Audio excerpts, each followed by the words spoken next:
Hey Internet, I want to talk to you guys about a company called Roosterteeth.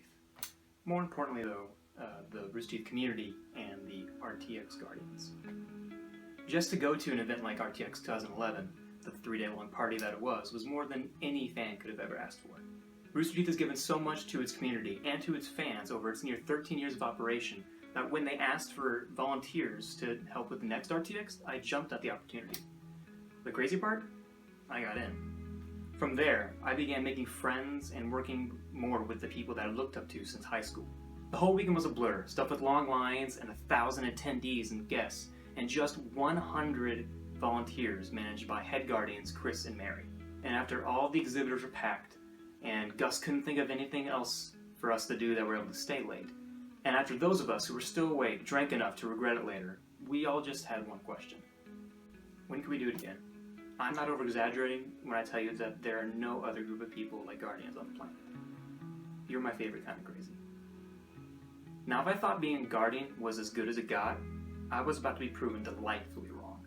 Brandon posted a journal to his site in the fall of 2012 asking for an open casting call for a new Rooster Teeth production, something they had never done before. I quickly found a way to get my beat-up Saturn into Austin for an audition. I even got a call back a few weeks later. However, Roosterteeth felt like Guardians participating in the first season of The Gauntlet, powered by Geico, was too close to a conflict of interest. Which totally made sense, even though I was a little bummed. But in the same email that rejected me for participation in The Gauntlet contained an even more rewarding offer. That of a production assistant for the entire shoot. Needless to say, I quickly got over my disappointment. It was working on that first season of The Gauntlet with a few fellow Guardians that gave me a glimpse into what it was like to run a film production and how Roosterteeth ran one. It was amazing to work alongside my heroes, and even test a game of CTF and Halo against Gus on one of the machines they used to film RVD. Everything I did on set was a joy, even some of the less pleasant things like hauling a dirty DDR machine up on stage for Monty, because then he practiced, which was like a private show for all of us backstage. Then came a moment of pure insanity. One of the episodes was a Minecraft battle, standard achievement hunter battle royale last man standing fair. The twist was there would be 2 creepers up on stage messing with them while they were fighting for their lives. Guess who got volunteered to get into a skin-tight green unitard on the internet? Yeah. After some trial and error that resulted in half the crew seeing which way my dongle hanged, me and Kyle and Taylor got up on stage and proceeded to act like idiots.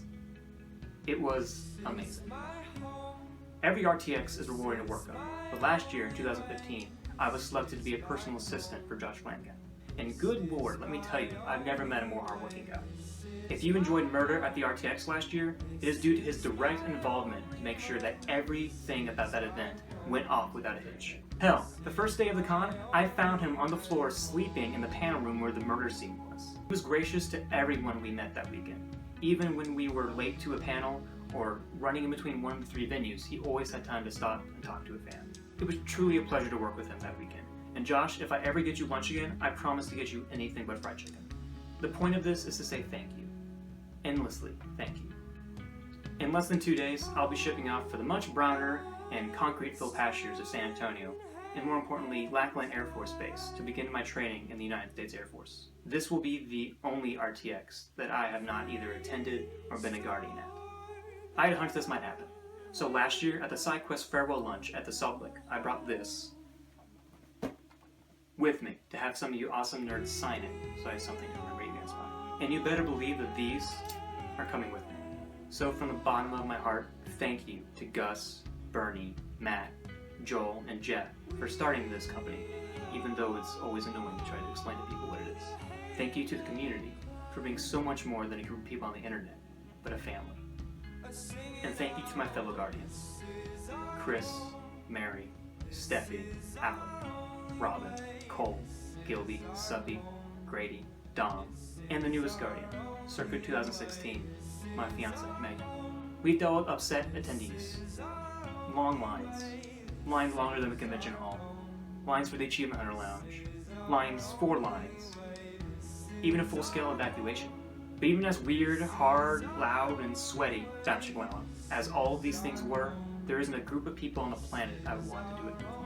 See, when I go down to Austin to volunteer at RTX, it's not to volunteer at a convention, or to help Roosterteeth, or to see a bunch of friends I only get to see once a year. It's to come home.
I'm gonna miss you guys, but I won't say goodbye. You never say goodbye. And if you don't say goodbye, you're not really gone. You just aren't here right now. Take care of each other, and I'll see you soon.